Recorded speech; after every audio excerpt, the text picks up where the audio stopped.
Hə də o dava dalaş lazım deyil. Danış, gül, söhbət elə.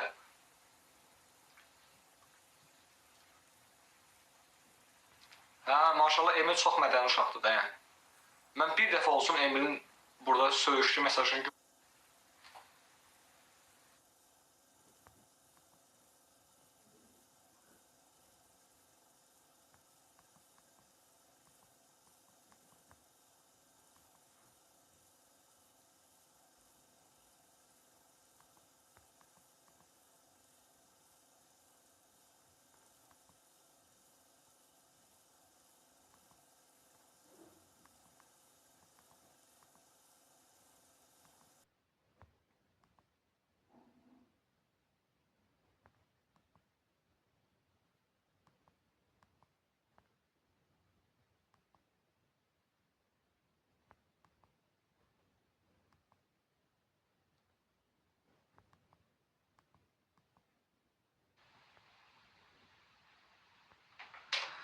söhbət elə gedir.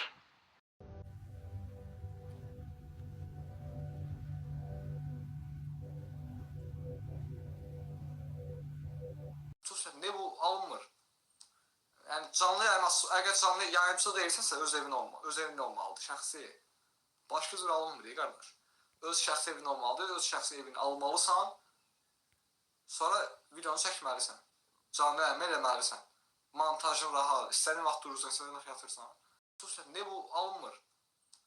Yəni canlı yayılması, əgər canlı yayımçı deyilsənsə öz evində olmalıdır, şəxsi. Başqa cür alınmır qardaş. Öz şəxsi evin olmalıdır, öz şəxsi evini almalısan.